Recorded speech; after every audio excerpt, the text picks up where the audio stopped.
Bonjour à tous et un accueil chaleureux à tous les anciens du Centrafrique qui nous ont rejoints pour notre webinaire. Pourquoi l'état de droit est-il important pour l'efficacité du secteur de la sécurité? Je m'appelle Catherine Lena Kelly. Je suis professeure associée de justice et d'état de droit au CESA. Je suis heureuse d'ouvrir ce webinaire. Alors, bien que nous ne puissions pas tous nous voir aujourd'hui, permettez-moi de saluer l'enthousiasme de la communauté des anciens qui s'est jointe à nous. Vous représentez de nombreux pays à travers le continent, avec une variété d'expériences dans les domaines de la sécurité et de la justice et avec des antécédents militaires et civils. Alors, bienvenue à ce webinaire qui est le premier d'une série de discussions trimestrielles que le CESA organisera tout au long de 2022 sur le renforcement de l'efficacité du secteur de la sécurité et le rôle que l'État de droit peut jouer à cet égard. Le programme du reste de la SCI a été joint à l'invitation que nous avons envoyée. Avant de présenter les objectifs d'aujourd'hui et d'entamer la discussion, je vais donner la parole à notre directrice, Madame Kate Arnquist-Knopf. Merci, Kat, et bonjour à tous qui nous ont rejoints ici. Bienvenue à tous nos anciens élèves, nos amis, nos collègues. Nous sommes heureux de vous voir ici. Comme beaucoup le savent, le CESA sert de forum pour la recherche, les programmes universitaires et l'échange d'idées, dans le but d'améliorer la sécurité des citoyens en renforçant l'efficacité et la responsabilité des institutions africaines. Nous sommes un centre régional du ministère de la Défense situé à l'Université de la Défense nationale à Washington. Nous accomplissons notre mission de promotion de la sécurité en améliorant la compréhension, en fournissant une plateforme de dialogue fiable, en établissant des partenariats durables et en catalysant des solutions stratégiques. Nous cherchons à générer des idées, des analyses pertinentes qui informent les praticiens, les décideurs sur les tendances actuelles et émergentes en matière de sécurité et sur les réponses efficaces à des défis de sécurité dynamiques et complexes. Conscient que la résolution de ces graves problèmes ne peut se faire que par des échanges francs et réfléchis, le CESA offre aux partenaires la possibilité d'échanger des points de vue sur des intérêts communs et des pratiques saines. En dialoguant avec nos partenaires africains, militaires, civils, nous espérons renforcer le fait que nous avons tous un rôle à jouer pour atténuer les facteurs complexes de conflits et d'insécurité sur le continent par le biais d'institutions durables et compétentes. Nous espérons que ce type de dialogue nourri d'expériences réelles et d'analyses nouvelles va nous aider à accomplir ceci. Alors, merci de nous avoir rejoints aujourd'hui pour ce webinaire. J'ai hâte d'écouter la discussion avec nos panélistes et la discussion qui prendra place après ceci. Merci. Merci, Kate. Alors, les objectifs de ce webinaire. Nous espérons parler de ce qu'est l'état de droit en tant que principe et processus. Nous espérons examiner comment les facteurs liés à l'état de droit peuvent influencer la dynamique de sécurité en Afrique. Nous voulons aussi partager des expériences qui démontrent les avantages stratégiques de l'intégration de l'état de droit dans les réponses du secteur de la sécurité aux menaces et aux défis. Et nous voulons aussi analyser les défis pratiques auxquels les responsables du secteur de la sécurité sont confrontés lorsqu'ils investissent dans des systèmes d'état de droit avec des freins et contrepoids pour faire progresser la sécurité. Alors maintenant, je vais vous présenter notre doyen académique, le docteur Lucas Dongbian-Kwol, qui modérera le panel et la session de questions et de réponses. Il a de nombreuses distinctions à son actif en tant que dans le milieu universitaire et le service public. Il a été ministre des Affaires présidentielles pour le gouvernement du Sud-Soudan et ministre national des Affaires du cabinet pour la République du Soudan. Alors, vous avez la parole. Alors, merci Kat. Et merci à vous tous qui nous avez rejoints aujourd'hui. Et comme la directrice l'a noté,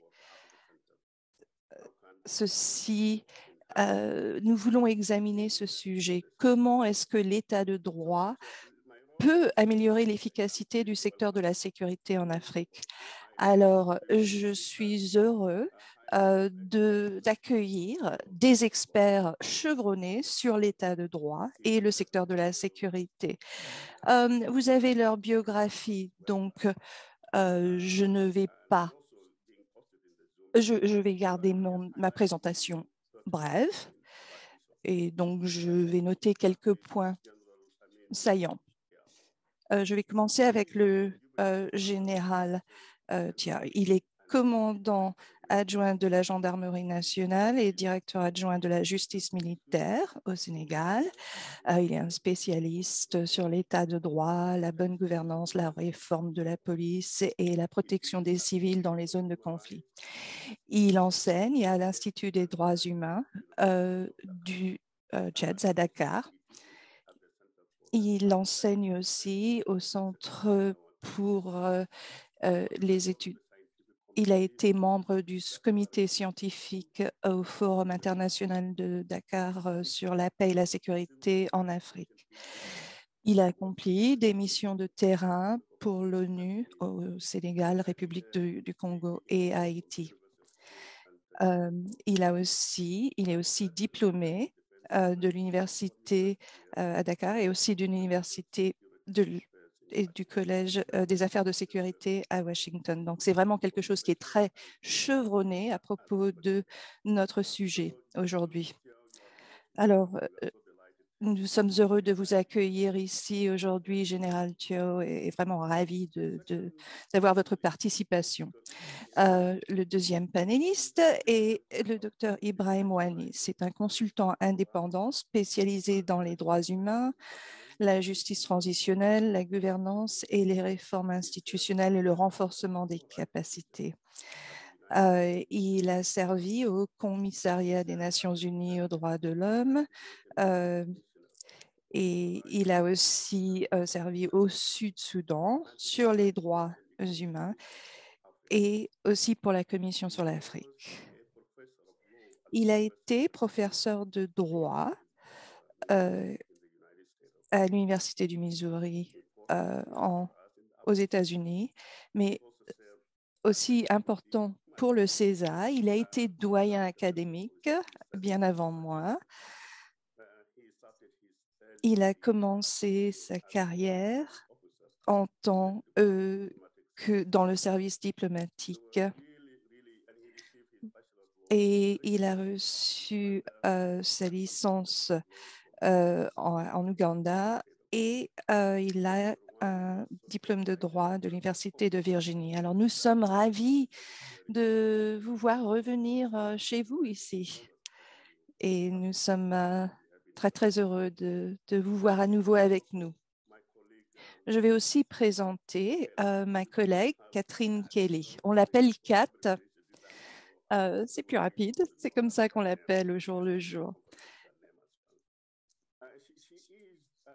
Elle est professeure associée chargée de superviser le portefeuille du CESA sur la justice, l'état de droit et la gouvernance. Elle est aussi membre du Conseil sur les affaires étrangères et ce conseil est extrêmement important. Et donc, c'est un rôle, une grande responsabilité et aussi un avantage pour le CESA. Elle a été conseillère auprès de l'initiative de l'État de droit de l'Association du barreau américain.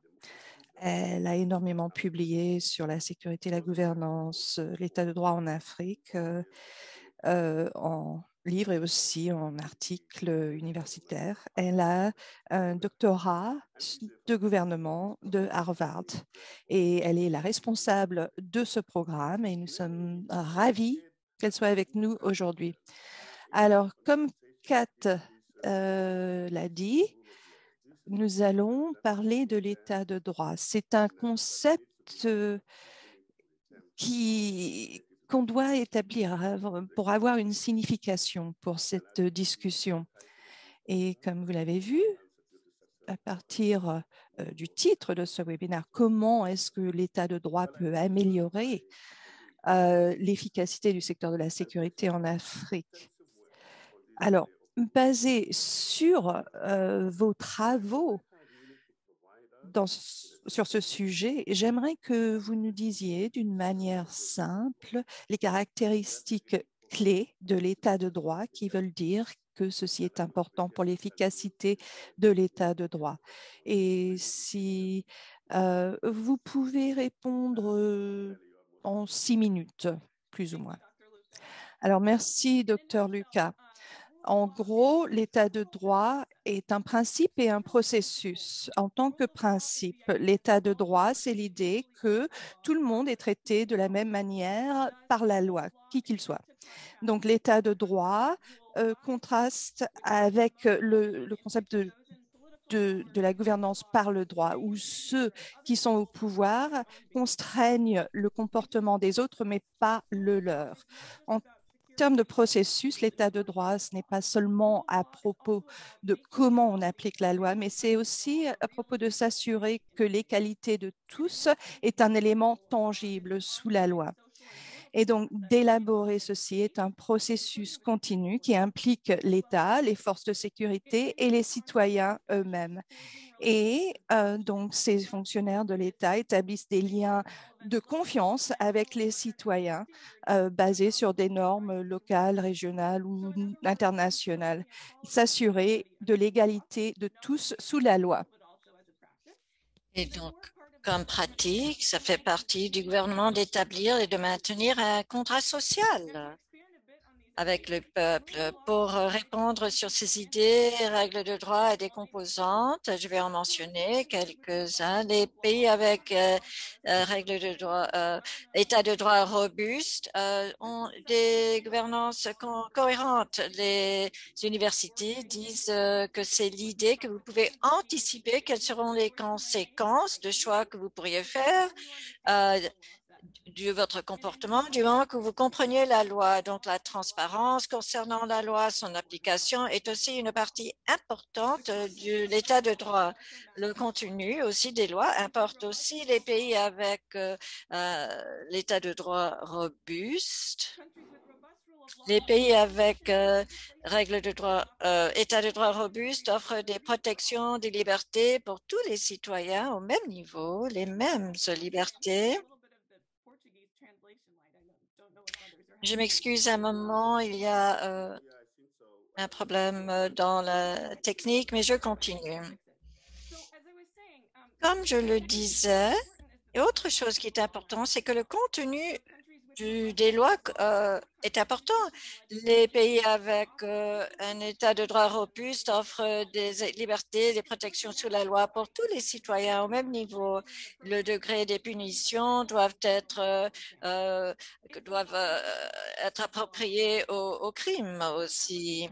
Il y a des pays de l'Afrique qui ont ratifié des conventions, des accords internationaux. Beaucoup ont signé la Charte de l'Afrique sur les droits de la personne, la Charte de l'Afrique sur la gouvernance, aussi promouvoir état de droit et l'égalité de tous.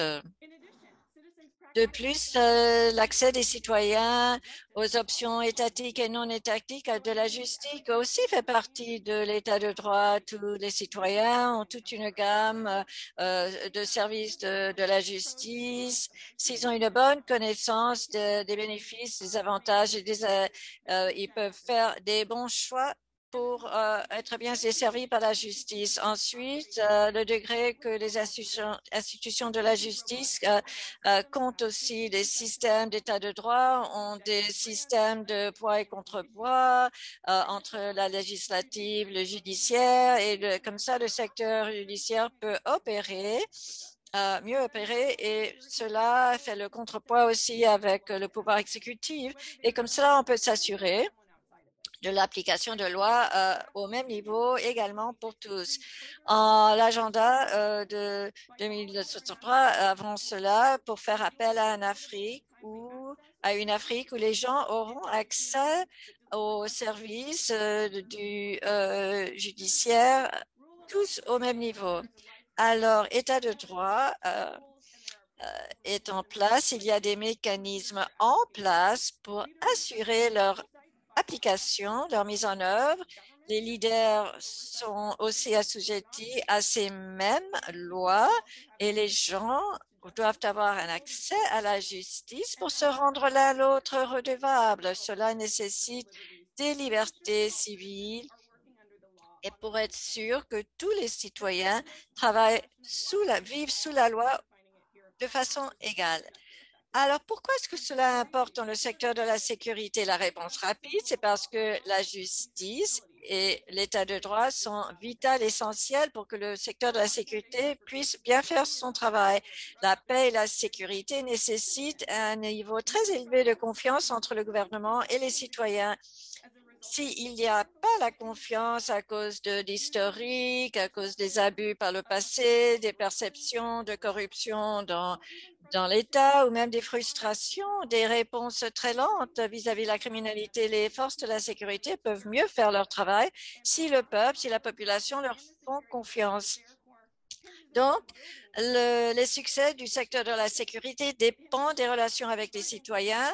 Il faut fournir aux citoyens la sécurité humaine et il faut aussi, cela permet aux citoyens aussi d'exprimer leur point de vue paisiblement, même s'ils ne sont pas d'accord avec le gouvernement. Cela ne sont pas des devoirs faciles à remplir, mais comme les panélistes vont nous le dire, il y a des bénéfices stratégiques, des avantages stratégiques dans les pays où ils opèrent sous l'état de droit et au sein des institutions de défense et à l'externe dans les interactions quotidiennes avec les citoyens. Donc, des forces de sécurité qui s'adhèrent davantage à l'état de droit peuvent mieux affronter les défis sécuritaires qui les affrontent. Je m'en arrête là. Merci pour le moment. Merci beaucoup, Kat, de nous avoir présenté cela. Ce que je voudrais surligner, c'est que l'état de droit peut fournir, et c'est un processus par lequel, c'est un contrat social en fait, entre le secteur de la sécurité avec les peuples concernant la sécurité humaine des citoyens. Et tout cela peut être fourni en suivant justement cet état de droit. Et en ce qui concerne la vision 2063, cela souligne tous ces principes. Alors, d'après ce que vous venez de nous dire, Dr. Kelly, et l'importance de l'état de droit pour l'efficacité du secteur de la sécurité, est-ce qu'on peut se pencher plus prochement sur cette idée maintenant? Souvent, nous voyons une tension entre ceux qui défendent les droits de la personne et le secteur de la sécurité. Parfois, ils sont en conflit. Est-ce que vous pouvez nous expliquer pourquoi cela est le cas parfois ou pas? Et puis donner des exemples concrets pour illustrer ce conflit qui peut exister entre la protection des droits de la personne et les secteurs de la sécurité. Veuillez bien répondre. Merci beaucoup.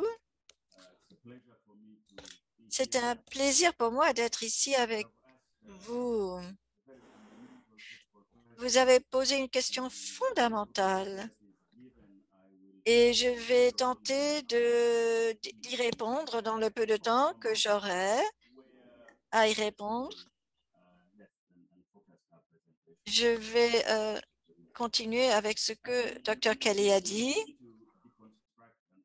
Si on déconstruit pour mieux comprendre ce dont elle a parlé, la transparence, l'importance de la transparence, il paraît évident que la réponse simple, c'est qu'il ne devrait pas y avoir de conflit. Tout d'abord,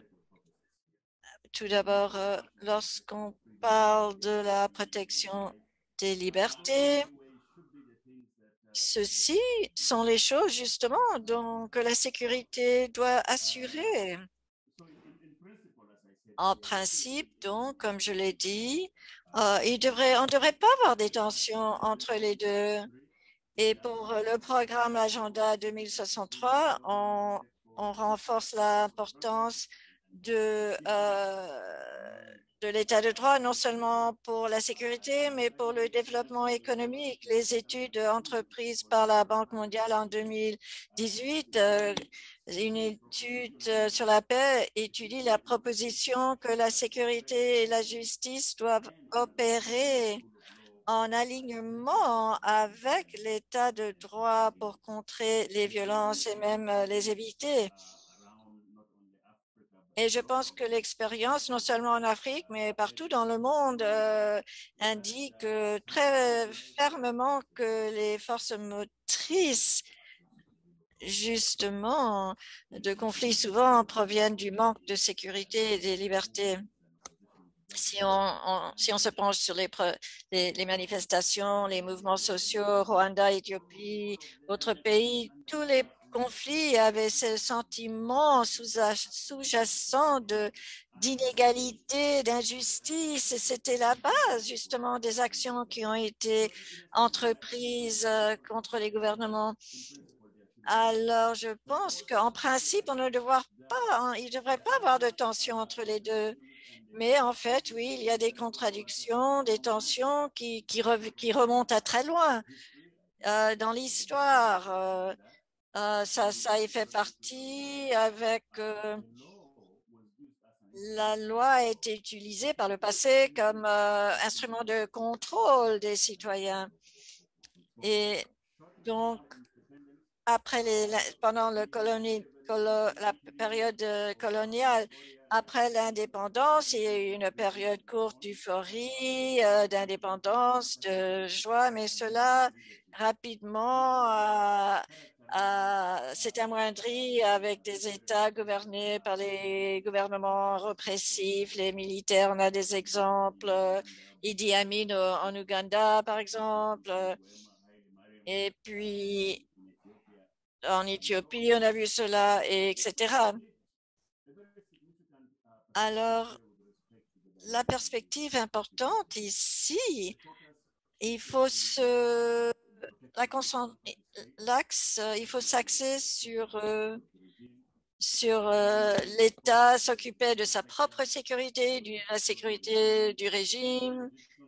Les gens qui étaient opposés au régime étaient vus comme étant subversives et on les opprimait. Et puis, on a vu des infractions terribles de l'état de droit. Et donc, de tout cela est sorti un niveau de manque de confiance très, très profond. Et donc, parce que le peuple ne se sentait pas protégé par les éléments de la sécurité. Et puis, il y avait beaucoup de méfiance des acteurs de la sécurité provenant du peuple. Et puis, dans les années 80 et 90, beaucoup de pays se sont penchés sur les piliers de la démocratie. Mais aujourd'hui, je suis désolée de généraliser ici pour tous les pays, mais la majorité des pays de l'Afrique ont des tendances actuellement d'avoir des dictatures constitutionnelles sur le continent et puis des leaders qui veulent instrumentaliser le secteur de la sécurité. Cela a été accompagné aussi par des nouvelles lois concernant des restrictions sur la société civile, des restrictions sur l'indépendance du judiciaire et beaucoup de corruption au sein des gouvernements. Et donc, le mécontentement des peuples s'agrandit. Et puis, surtout, c'était l'instrumentalisation du secteur de la sécurité de la part des régimes le mécanisme de mettre en application ces démarches du gouvernement ont donc contribué au manque de confiance provenant du peuple. Et puis finalement, le secteur de la sécurité, malheureusement, utilise trop souvent trop la force Et dans beaucoup d'instances, c'est le cas. Donc, les relations, c'est très malheureux, c'est très dommage que ces relations sont souvent en conflit et cela mine non seulement l'état de droit, mais l'efficacité du secteur de la sécurité. Voilà, merci. Merci, Dr. Wani, d'avoir élaboré ces synergies. Le fait est que il y a ces tensions qui ont été mises en place. Et comme vous l'avez dit, même la vision 2063 clairement souligne l'importance de l'état de droit dans le secteur de la sécurité. Je pense que le point le plus important, c'est ce que vous avez dit. Je souligne toujours ce que Kofi Annan a dit, la complémentarité, la symétrie entre la sécurité, le développement et on ne peut pas jouir du développement sans la sécurité, on ne peut pas jouir de la sécurité sans le développement et on ne peut pas avoir l'un sans l'autre. Mais je pense que vous avez souligné cela très bien et la question de ne plus être axé sur l'État, mais axé sur la sécurité du citoyen. Et donc, à ce moment-là, on peut commencer à on peut voir cette sécurité du citoyen comme un temps importante pour le secteur de la sécurité. Alors, Dr. Tia, je pense que vous avez beaucoup d'expérience de terrain et vraiment d'expérience pour vraiment avoir une compréhension de ce sujet. J'aimerais que vous nous donniez des exemples de votre propre travail pour illustrer les gains du secteur de la sécurité quand ils appliquent l'état de droit et le professionnalisme. Pourriez-vous aussi parler de comment le Sénégal continue à s'efforcer d'améliorer l'état de droit dans le secteur de la sécurité, ainsi que la redevabilité du secteur de la sécurité? En termes simples, on voudrait comprendre certains de ces points soulevés par le Dr Kelly et Wani, mais dans une expérience pratique dans le contexte sénégalais. Merci beaucoup, Dr Kelly. Merci beaucoup, Dr Lucas, Dr Wani. Bonjour. C'est avec un grand plaisir et un grand honneur que je suis là cet après-midi avec vous, cet après-midi ici à Dakar, avec vous, donc, pour discuter de cette problématique fort intéressante et fort importante aussi, dont la compréhension et l'intégration est fondamentale pour les forces de défense et de sécurité de façon globale en Afrique. Dr Kelly l'a rappelé avec beaucoup d'à-propos, que, ma foi, il y a beaucoup de textes juridiques internationaux qui sont là, qui doivent être mis en œuvre. Mais permettez-moi, avant de répondre au vif du sujet, de rappeler très rapidement quelques règles juridiques qui sont spécifiques aux forces de défense et de sécurité. Parce que les questions d'instabilité en général, on a constaté en Afrique beaucoup de choses, beaucoup de problèmes venaient des forces de défense et de sécurité qui doivent intégrer ces fondements juridiques dans leur action quotidienne.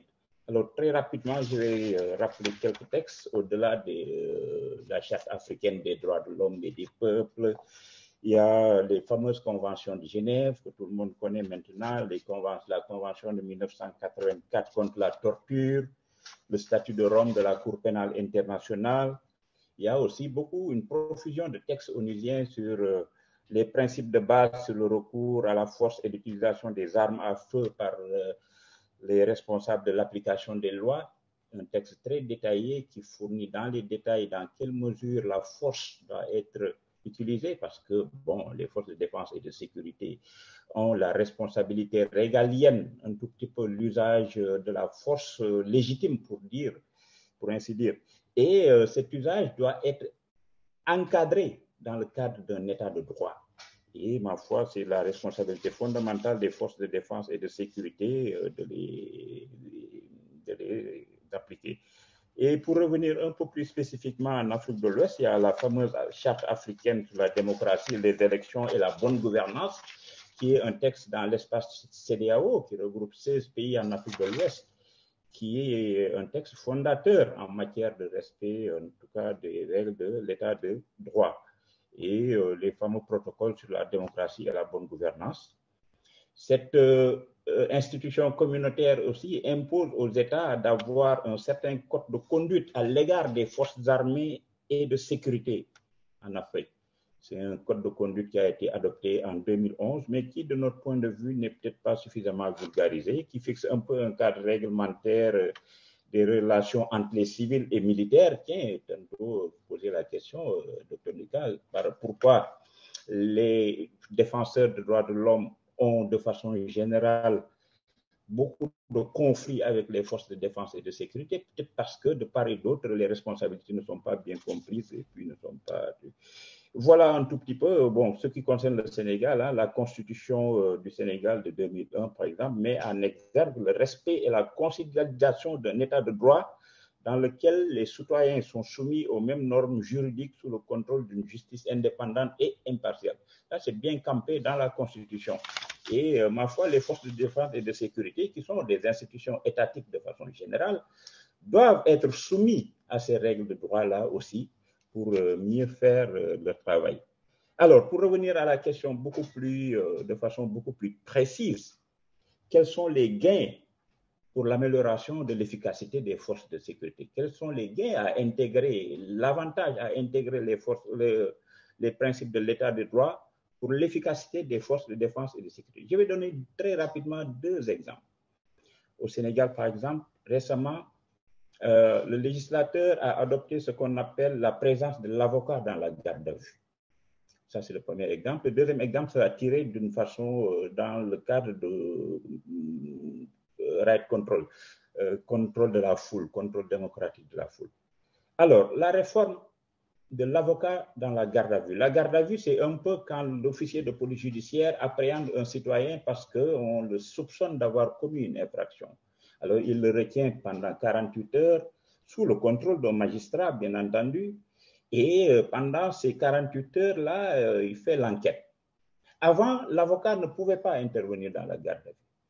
Et je me rappelle, il y a 20 ans, 25 ans, quand les défenseurs des droits humains essayaient d'intégrer cette réforme-là dans le code pénal, dans l'arsenal juridique interne, il y avait beaucoup de réticence des forces de défense et de sécurité qui se disaient, non, bon, si on met les avocats dans les brigades ou dans les commissariats de police, dans les postes de police, ça va compliquer les procédures, ça va les ralentir, et du coup, ça va nuire à l'efficacité. Ils pensaient que l'avocat dans la garde à vue nuirait à l'efficacité des enquêtes.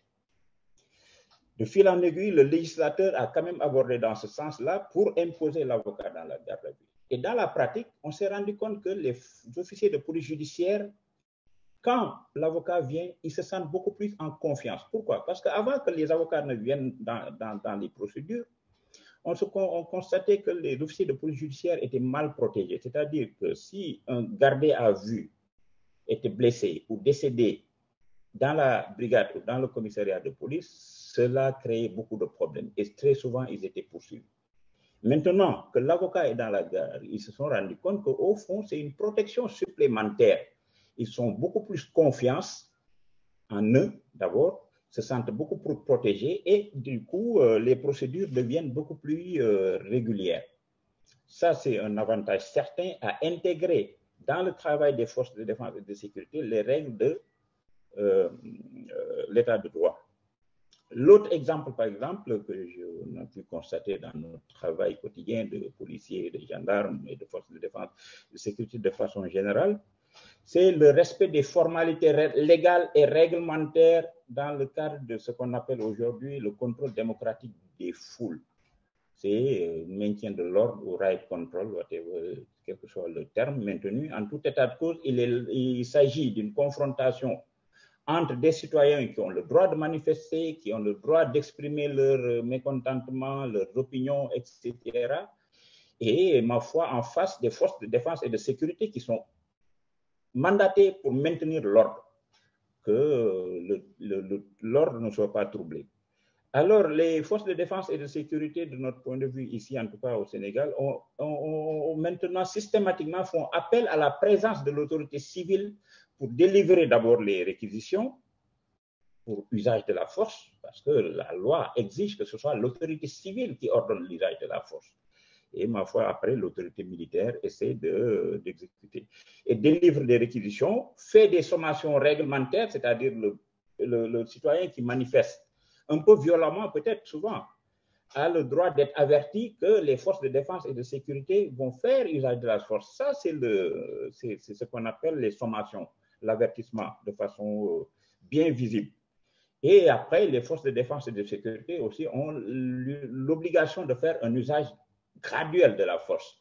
C'est-à-dire, on négocie d'abord. Quand les manifestants, par exemple, bloquent la route et que d'autres ont le droit de bouger, et donc, très rapidement, voilà deux exemples concrets pour ne pas trop développer, et puis où les forces de défense et de sécurité ont vraiment intérêt à améliorer leur perception.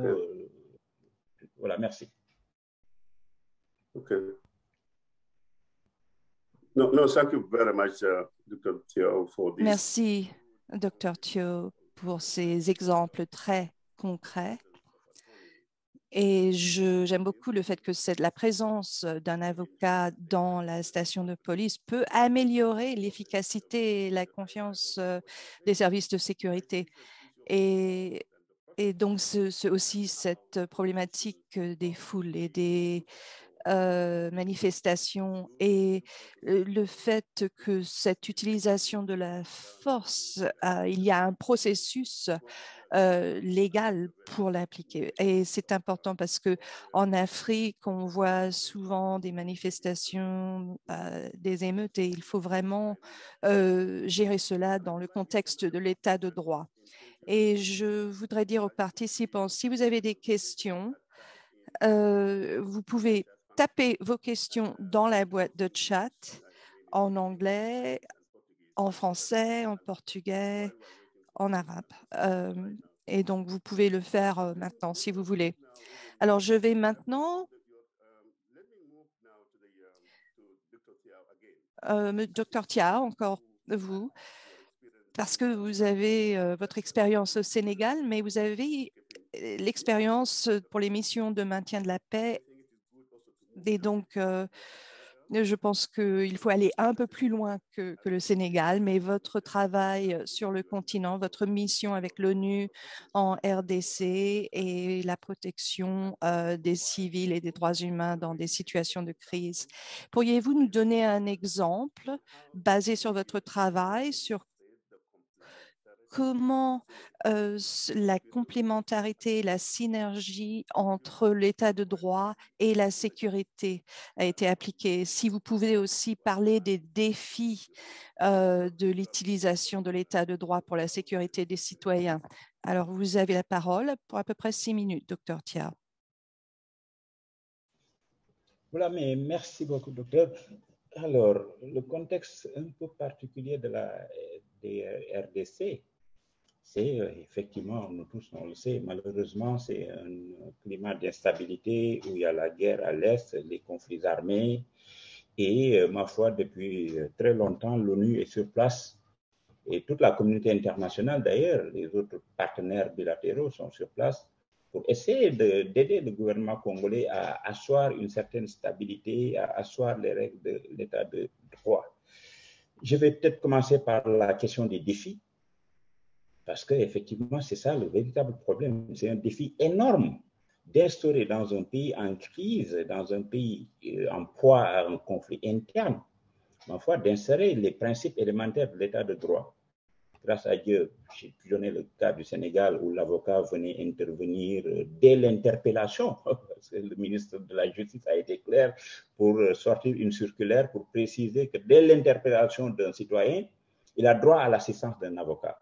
Donc là, c'est dans un système où l'état de droit est respecté, ça marche, on a la stabilité, il n'y a pas de guerre, etc. Maintenant, dans le contexte beaucoup plus compliqué de la République démocratique du Congo, où j'ai eu l'honneur de servir un certain nombre d'années avec l'ONU, le défi énorme, c'était de former les forces de défense et de sécurité dans ces principes-là. Et principalement, c'est à ça que je travaillais dans le département qu'on appelle le développement de la police ou réforme de la police nationale congolaise, où les partenaires extérieurs agrégés et coordonnés un tout petit peu par les Nations Unies essayaient de mettre beaucoup de moyens, beaucoup d'engagement pour intégrer ces principes d'état de droit au sein des forces de défense et de sécurité. Alors, pourquoi? Parce qu'on s'est rendu compte, évidemment, que l'usage abusif de la force, quand c'est des gens armés qui n'ont aucune notion du droit international ou du droit interne, violent les droits des populations, et après, c'est comme ça que les cycles de guerre vont crescendo. Et ma foi, qu'est-ce qui est en train d'être fait et qui constitue un défi énorme? C'est d'abord la mise en place dans les structures d'état-major et dans les unités des forces de défense et de sécurité, mettre une documentation, un curricula de formation, un accompagnement pédagogique et une formation, n'est-ce pas, pour faire intégrer à ce leadership ces notions de droits de l'homme et d'état de droit. Et cela s'accompagne aussi concrètement par ce qu'on appelle le mentorat opérationnel. Le mentorat opérationnel, c'est quoi? Des fonctionnaires internationaux viennent, essaient de rentrer dans les commissariats de police ou dans les postes de police pour encadrer un tout petit peu l'action de la police congolaise. Et c'est ce qu'on appelle la réforme de la police nationale congolaise. Et nous avons été particulièrement peut-être séduits un tout petit peu de l'avancée des choses, de façon très lentement quand même, mais les choses sont en train d'avancer parce que ce qui a été encourageant, c'est que le leadership de la police congolaise s'était approprié cette volonté de faire les réformes avec l'accompagnement de la communauté internationale.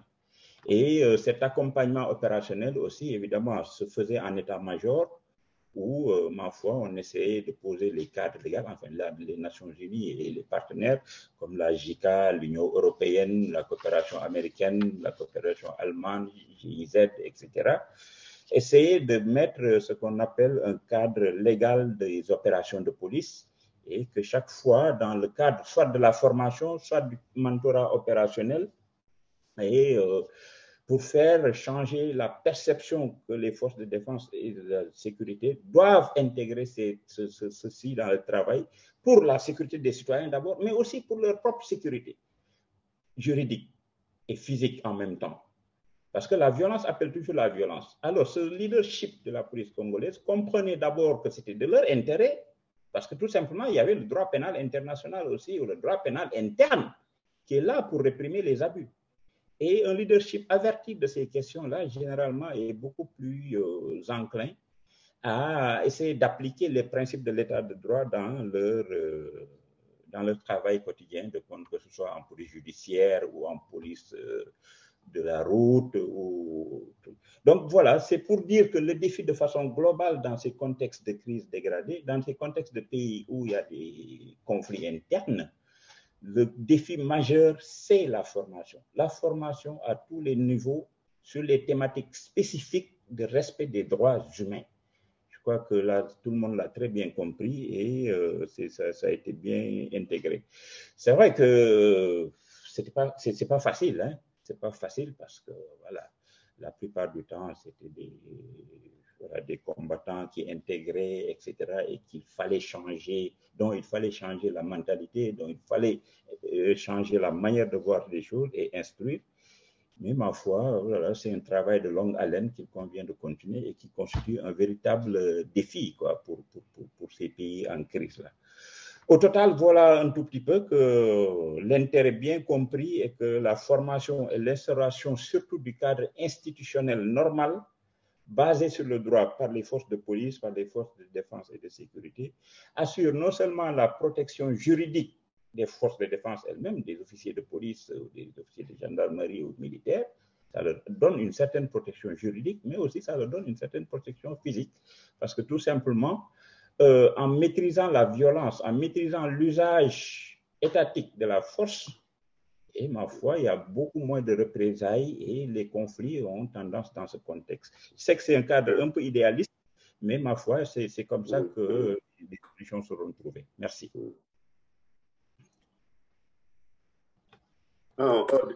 Dr. Thiaw. Dr. Thiaw, merci beaucoup. J'aime beaucoup que vous ayez vous êtes passé du Sénégal en RDC, que oui, on peut trouver une synergie entre État de droit et les forces de la sécurité. Vous avez fourni de bons exemples. Et du côté, vous avez souligné l'importance du professionnalisme, de la formation. Nous avons écrit justement des documents sur le professionnalisme des forces de sécurité en Afrique, écrit par le professeur Émile du César, et qui parle justement des défis qui font face à cela, comment intégrer l'état de droit dans la formation justement des acteurs de la sécurité. Il y a un autre document qui s'appelle le rapport mondial 2011, à savoir comment on peut prendre des États fragiles et renforcer la confiance entre les peuples et les États. Et justement, c'est de renforcer, d'assurer la sécurité humaine et la justice dans ces pays. Je pense que c'est une très bonne chose que vous nous avez annoncée. Et nous allons continuer et les participants, vous pouvez marquer vos questions dans le chat. Nous allons maintenant passer au Dr. Kelly. Vous avez fait énormément de recherches sur l'état de droit. Et l'état de droit, bien sûr, est au cœur de beaucoup de défis auxquels seront confrontés les États dans le domaine de la sécurité. Pouvez-vous nous donner des exemples, à savoir comment l'état de droit façonne les forces motrices dans ce domaine et comment l'état de droit influence les facteurs de risque dans ce domaine? 6 minutes, s'il vous plaît. Bien, oui, Dr. Lucas. Je vais parler de ça à part deux lentilles. Les questions d'état de droit sont des moteurs d'insécurité dans beaucoup de contextes. Nous voyons cela dans la violence extrémiste, les conflits armés, dans la criminalité transnationale, dans l'extrémisme violent, les abus humanitaires des forces sécuritaires ou le manque de justice par le gouvernement sont déterminés par la décision des individuels de se rejoindre à des groupes d'extrémisme. Nous avons vu ça dans la Corne de l'Afrique, dans le bassin du lac Tchad. Une étude bien connue, c'est l'étude de 2017 du NVP qui a été faite sur le Cameroun, Nigeria et Soudan.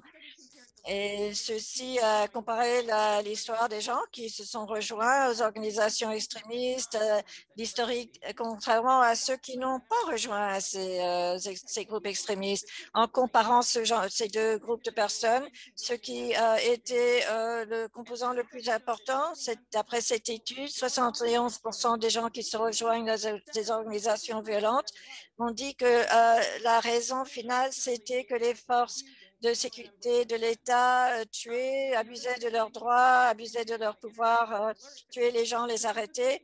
Et en même temps, on s'est penché sur le recrutement des jeunes dans les groupes de violence extrême.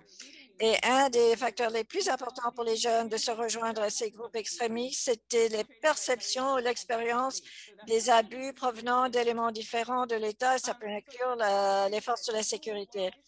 Voilà, donc comment les questions des droits humanitaires et d'état de droit se rejoignent. Le manque cela peut fournir les causes de guerre civile, les conflits internes qui peuvent être peut-être pas directement liés aux questions de règles de droit, mais la durée de ces conflits peuvent être renforcées par les conditions économiques, les conditions sociales et le manque d'état de droit. Et l'état de droit peut façonner ce genre de grève. Alors, s'il y a des groupes identitaires qui n'ont pas accès qui n'ont pas accès aux services de l'État à cause de la discrimination. Il y a aussi des griefs sur le niveau local qui peut aussi mener à la violence politique. Alors, le point principal en ce qui concerne la règle de droit, c'est que les réponses de force au conflit peuvent aggraver l'instabilité, avoir des effets contraires à ce qu'on cherche. Alors, il faut non seulement avoir des tribunaux, mais il faut avoir des mécanismes de l'État, par exemple des résolutions de disputes en dehors des tribunaux ou pour prévenir ou adresser les griefs qui autrement pourraient mener à des violences sous certaines conditions de stress et de tension. En ce qui concerne la criminalité transnationale organisée, cela est perpétué sur le continent par de nombreux acteurs, des réseaux criminels, genre des groupes genre mafia, mais aussi les leaders aussi dans le gouvernement. Et voici des aspects sensibles sur le continent de l'Afrique concernant la criminalité transnationale organisée. Il y a l'indice ENACT a bien démontré cela. C'est un outil que vous pouvez utiliser. Cela se passe autour du monde, mais la criminalité organisée est plus facile à mener s'il y a s'il n'y a pas les institutions de transparence, de redevabilité dans le gouvernement, les officiers, les fonctionnaires de l'État parfois sont des acteurs étatiques dans la criminalité, ou bien parfois les lois qui existent ne sont pas mises en application dans certains pays, ou bien nous voyons parfois que c'est justement les acteurs étatiques qui sont responsables dans ces crimes. Et alors, l'importance de l'état de droit, c'est que personne n'est au-dessus de la loi. Deuxième règle de l'état de droit, c'est qu'il faut, on se penche sur les méga-tendances. Par exemple, état de droit est bien au cœur des défis, des opportunités auxquelles font face les niveaux d'urbanisation énormes, explosifs en Afrique. Alors, dans les décennies à venir, en ce qui concerne l'urbanisation, 80% de la croissance démographique de l'Afrique prendra lieu dans les villes. Cela mène à une expansion très rapide de nombreux migrants dans les zones urbaines en Afrique, et cela indique l'importance de bien renforcer le droit de ces personnes. Il faut les protéger contre des approches exploitatives de la police et de la violence provenant de la police sur ces communautés. Donc, l'état de droit a son rôle là aussi. Et puis, l'avenir de la sécurité de l'Afrique va être aussi très, très influencé par l'explosion démographique des jeunes en Afrique. D'ici 2035, les jeunes aujourd'hui sont très sous-représentés dans le gouvernement, mais jouent des rôles il faut qu'ils jouent des rôles clés pour combattre la corruption, pour renforcer le gouvernement. Il y a des présidents qui peuvent aussi renforcer et assurer que les présidents ne prennent pas des mandats supplémentaires.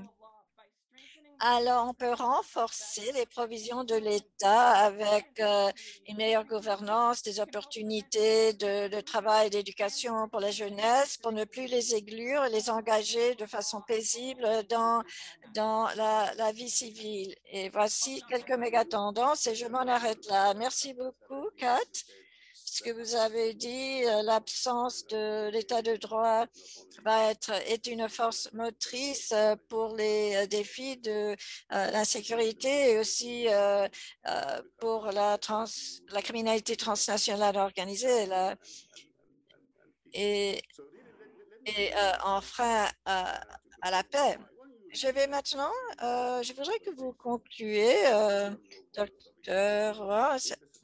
D'après votre expérience dans le domaine de la sécurité et les droits de la personne, est-ce que vous pouvez nous parler des défis pratiques auxquels font face les leaders pour bien renforcer l'état de droit? Si vous pouvez nous offrir des pas pratiques et stratégies que les participants pourront adopter pour assurer l'efficacité du domaine de la sécurité en bien adaptant l'état de droit? Si vous pouvez y répondre en moins 6 minutes, s'il vous plaît. Dr. Wani. Merci beaucoup, Dr. Lucas. Je vais essayer d'être bref parce que je pense que je vais emprunter un petit peu à ce qu'ont dit les deux autres présentateurs, panélistes. Pour moi, première chose serait l'impact du manque de l'état de droit sur le terrain. Beaucoup des problèmes en Afrique ont fait que le rôle des forces de sécurité est ambigu et nous voyons cela dans beaucoup de situations où les forces de sécurité, leur travail est miné. Ensuite, nous en avons déjà parlé, mais il faut que les citoyens du secteur de la sécurité, les citoyens doivent pouvoir avoir communication avec le secteur de la sécurité. Et je pense que ça, c'est très important. Entre les citoyens et le secteur de la sécurité, la méfiance n'est pas saine.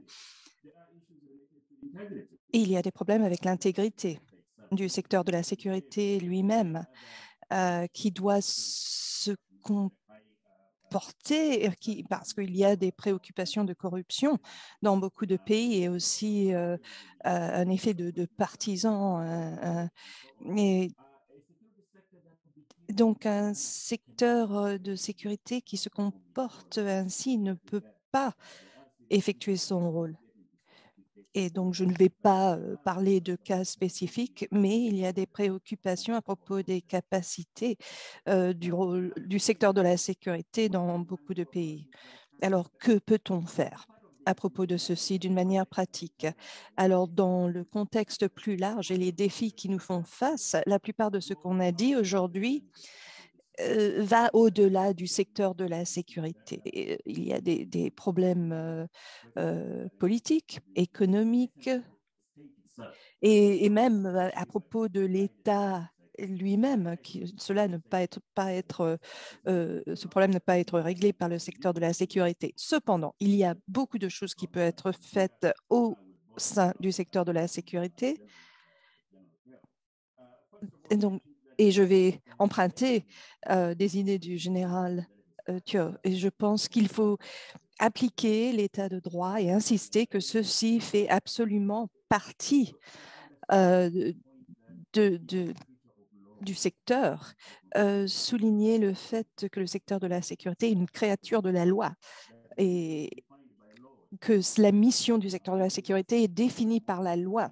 Ce n'est pas une mission qui est ambiguë et qui change selon les circonstances.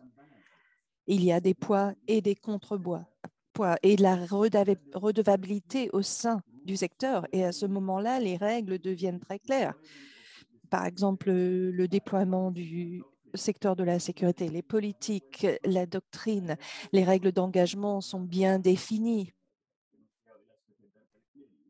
Donc, comment, par exemple, le contrôle des foules, quels sont les mécanismes? Bien sûr, l'information, c'est très important. On n'a pas parlé du bien-être des personnes au sein du secteur de la sécurité. J'ai eu une expérience il y a 3 ans. Je travaillais en Afrique de l'Est, au nord de l'Éthiopie. Et j'ai demandé pourquoi est-ce que votre première action, quand vous arrêtez les gens, c'est de les battre? Pourquoi est-ce qu'ils sont tous tabassés? Et quand j'ai commencé à mieux les connaître, ils m'ont dit, vous savez, c'est difficile ici, on n'a pas de transport. Si j'arrête cette personne, ils vont essayer de s'enfuir. Alors, il faut que je sois un peu plus dur parce que je n'ai pas vraiment les moyens de les transporter. Et je ne sais pas si vous avez vu ce qui s'est passé au Kenya la semaine dernière. Après l'obtention du diplôme du secteur de la sécurité. Beaucoup d'eux ont été pris en vidéo et parlant de comment ils allaient profiter de leur rôle pour bénéficier de pots de vin, etc. Et donc, il faut un système de supervision au sein du secteur de la sécurité et pour effectuer un changement d'état d'esprit. Et ce qui est important aussi, c'est le professionnalisme des institutions, mais aussi des officiers et du leadership. Je me souviens en juin l'an dernier, il y a eu, bon, bien sûr, ce mouvement Black Lives Matter ici aux États-Unis et cela a créé beaucoup de tensions et des débats à propos de quand on peut utiliser le secteur de la sécurité, quand on peut déployer les forces armées. Et quand le président a traversé le square Lafayette et voulait encourager le secteur de la sécurité à s'affronter aux civils, et le chef d'état-major était là. Et donc, quelques jours plus tard, il s'est excusé fortement. Alors, bon, je sais que je suis censée m'arrêter là, mais je voulais souligner quelques points. Merci. Docteur Wani, je pense que vous l'avez très bien élaboré sur ces points. Et en effet, ces défis et bien sûr, cette aliénation des citoyens, c'est vraiment un grand problème. Et donc, au sein du secteur de la sécurité, les politiques doivent être appliquées. Vous avez souligné ce fait du professionnalisme et d'intégrer l'état de droit dans le secteur de la sécurité. Donc, je veux remercier tous nos panélistes.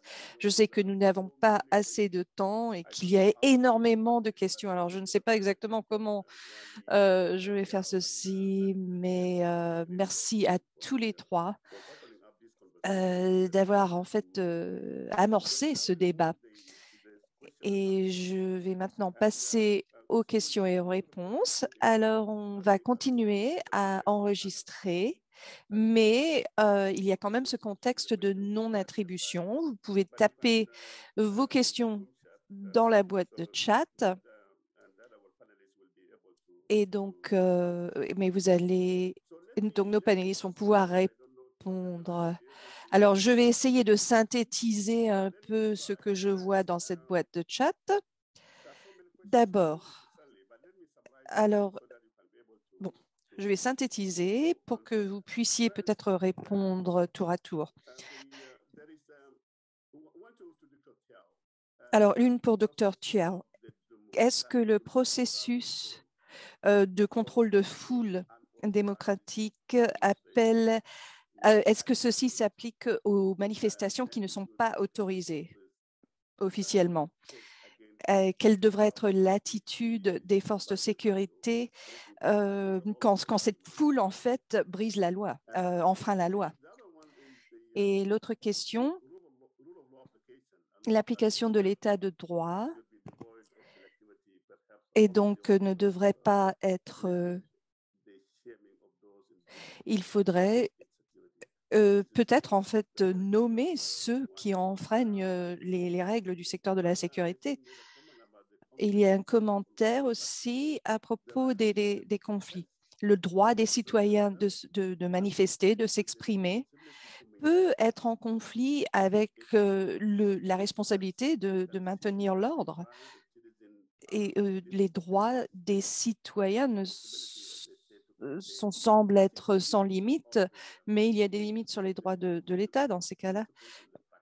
Donc, c'est le conflit entre le principe et la pratique, est vraiment ce dont on parle là. Et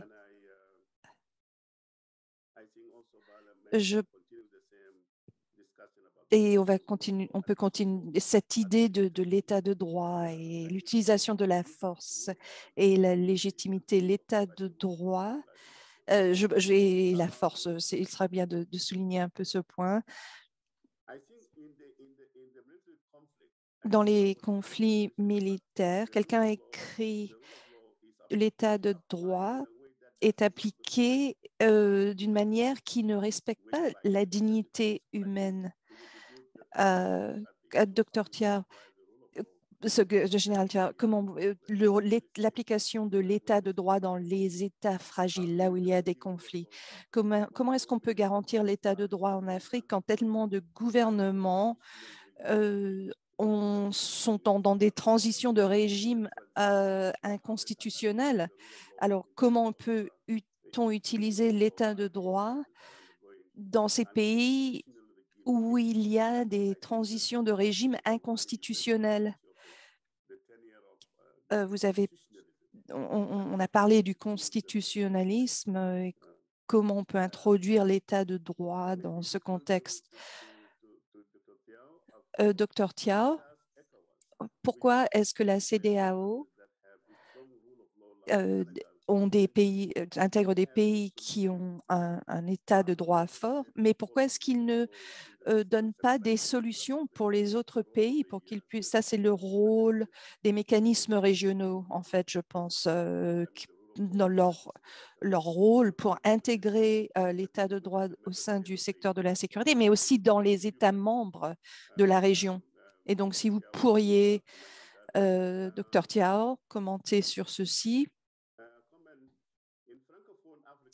En Afrique francophone, les traditions judiciaires sont héritées de la France. De ce point de vue, est-il approprié que de considérer qu'un système français, c'est à propos de cet héritage de la part des puissances coloniales, et comment comprenons-nous l'état de droit à partir de ceci? Et quoi d'autre? J'ai beaucoup de questions. Donc, voilà certaines des questions.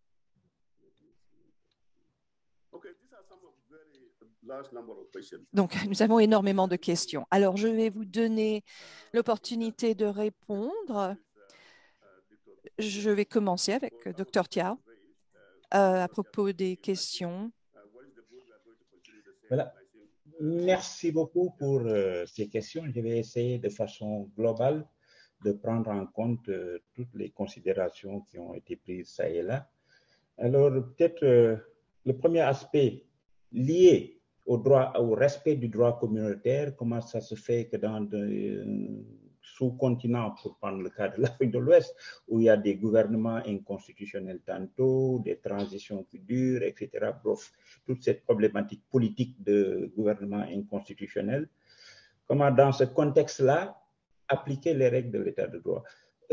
Moi, dans ma perspective de force de défense et de sécurité, je ne vais peut-être pas rentrer dans le débat beaucoup plus global du non-respect des règles constitutionnelles par les politiques, etc. Ça, c'est autre chose. Mais dans ma perspective de membre de force de défense et de sécurité, Dr Wani le disait tout à l'heure, qu'il s'agit de régulation, de règles bien précises qu'il faut adopter. Et dans le contexte de la CEDEAO, par exemple, en Afrique de l'Ouest, qui en majorité, à l'exception du Ghana, du Nigeria, sont des pays de tradition juridique française, comme on dit. Encore que les principes universels de respect des droits de l'homme sont partout pareils, qu'on soit de tradition juridique anglo-saxonne ou de tradition juridique francophone, etc. C'est la même chose. Les principes sont les mêmes. On parle partout de principes généraux de droit, inaliénables, etc. Mais pour revenir au cas de la CEDEAO, j'aime bien un texte particulier qui s'appelle Code de conduite pour les forces armées et de sécurité en Afrique. Figurez-vous, ce code a été adopté en 2011, il y a bientôt 10 ans. Mais malheureusement, ce code contient un tout petit peu comment le cadre réglementaire doit être défini dans les relations entre civils et militaires, les rapports entre les forces armées et les forces de sécurité, les relations entre les forces armées et les populations civiles, les forces armées, les sécurités et les droits de l'homme. Et c'est un texte vraiment qui est très pédagogique, très détaillé, mais malheureusement, de notre point de vue d'universitaire, qui n'a pas été suffisamment vulgarisé peut-être au sein des États. De ce point de vue, il y a des efforts à faire pour, et ça rejoint une autre question qui posait le problème de la dignité, du respect de la dignité humaine. du respect du droit des citoyens. Parce qu'effectivement, le citoyen a droit à manifester, à marcher. Mais en même temps, c'est des droits qui doivent être encadrés aussi, parce qu'il ne s'agit pas... Voilà. C'est pourquoi le problème de l'équilibre entre le respect des droits et le respect de l'ordre public établi doit être, ma foi, tout le temps mis sur la balance pour avoir l'équilibre le plus juste possible. Et quelqu'un posait la question de savoir comment on fait si une marche ou une manifestation n'est pas autorisée. Effectivement, ça, c'est l'appréciation de l'autorité civile, l'autorité préfectorale, le préfet ou le gouverneur qui estime que si une marche sur un boulevard donné va empêcher à d'autres citoyens de faire leur mouvement, d'aller au travail, d'exercer leur liberté, ou bien si et qu'ils sentent la nécessité d'interdire cette marche sur ce boulevard-là à ce temps-là donné, bon, la force doit rester à la loi, comme on dit. Ma foi, les forces de défense et de sécurité vont travailler pour appliquer la réglementation édictée par l'autorité civile, en gardant comme à l'esprit que c'est usage minimal de la force. Parce que tout est dans ce concept-là, usage graduel et minimal de la force. Et rappelez-vous, dès le début, on a parlé que cet usage graduel intègre même la négociation pour venir dire aux organisateurs de la marche, bon, écoutez, d'accord, vous êtes dans votre droit, soit, mais quand même, vous avez aussi, en tant que citoyen, l'obligation de respecter la loi. Et la loi, en l'espèce, c'est l'arrêté du préfet, c'est la décision de l'autorité administrative. Et c'est comme ça, entre citoyens de bonne volonté, que les choses essaient de se passer. Il peut y avoir des dérapages, que des gens disent non, malgré l'opposition du préfet, malgré l'opposition de l'autorité administrative, nous allons quand même faire la marche. Mais qu'à cela ne tienne, c'est un exercice de compromis entre les forces de défense et de sécurité. Au final, voilà, c'est des textes qui sont là, qui ont davantage d'être vulgarisés. Merci. Okay.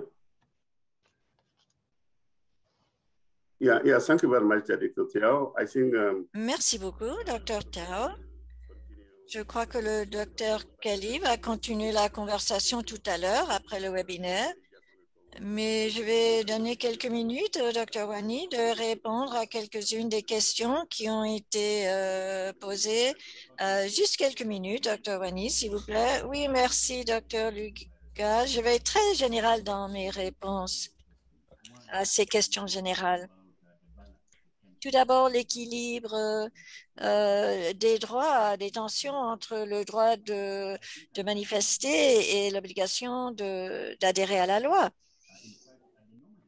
Je pense que beaucoup de travail a déjà été entrepris par les souteneurs des droits de la personne. Nous essayons de fournir une orientation, des lignes directrices. On ne peut pas dire que les manifestations ne peuvent pas avoir lieu. On ne peut pas les interdire complètement, mais il faut quand même suivre certaines normes.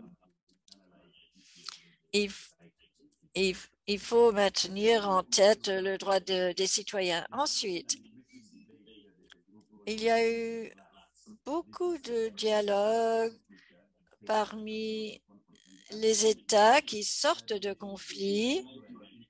On pense qu'ils doivent être intégrés, ils doivent s'intégrer dans l'état de droit de façon graduelle. Il faut le faire graduellement, mais moi, je suis contre cela. Moi, je pense qu'il faut adhérer au principe de l'état de droit dans son entièreté. Mais on reconnaît toutefois l'effort des États d'essayer d'y adhérer. Et ensuite, à la question des droits de la personne, je pense que nous avons hérité de lois, mais en ce qui concerne les principes des droits de la personne et de l'état de droit, moi, je dirais que ce sont des normes universelles et nous nous,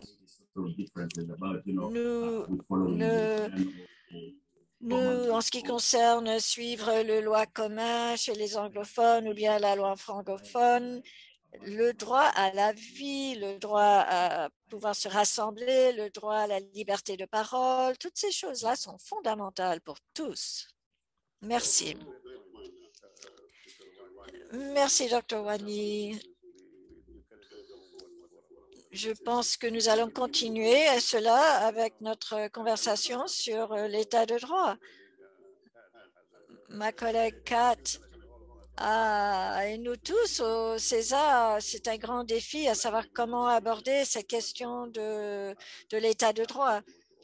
Et bien sûr, toutes les situations, il y a des situations, tout ne s'applique pas à toutes les situations.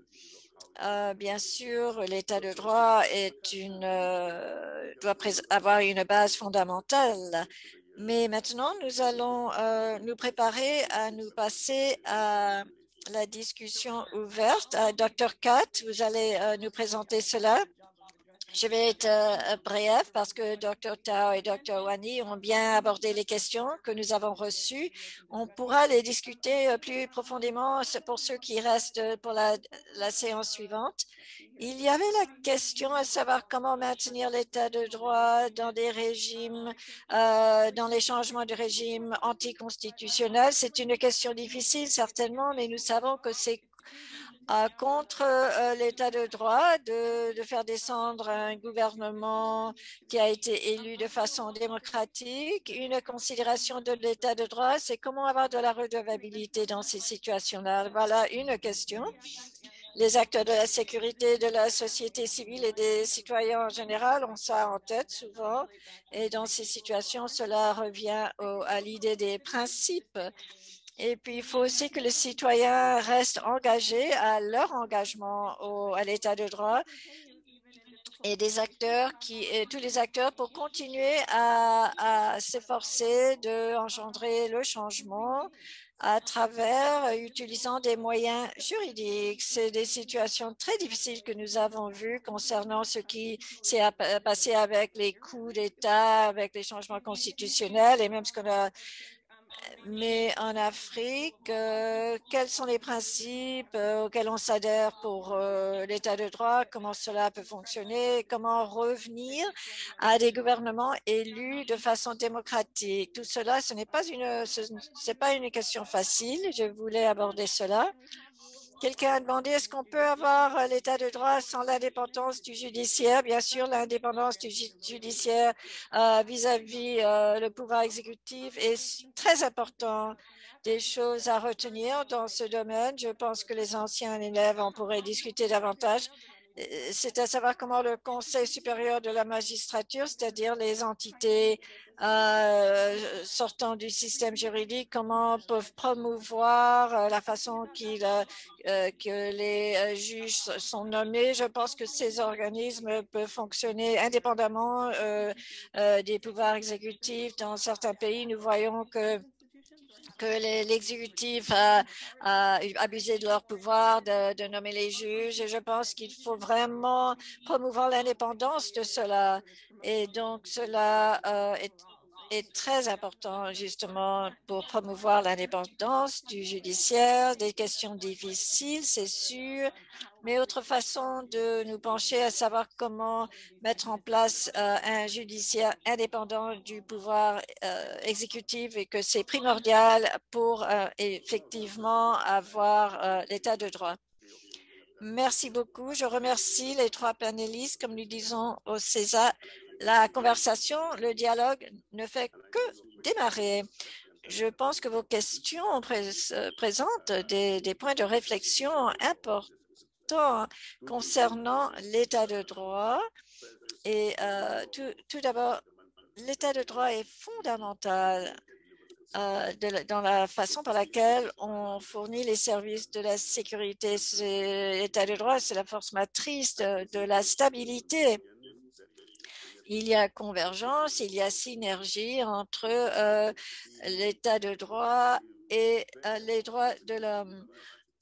les droits de la personne et la sécurité ont des tensions parfois par la façon que la sécurité s'est entreprise avec les citoyens. Il nous faut donc voir comment on peut avancer malgré les défis. Il y a des défis au point de vue professionnalisme, au point de vue formation, éducation, mais il y a donc la formation pour intégrer les fondations de règles de droit. Et ce que nous avons vu, que l'état de droit est fondamental pour sortir de situations de conflit. Je remercie tous les panélistes. Je remercie les panélistes, je remercie les participants de vos questions.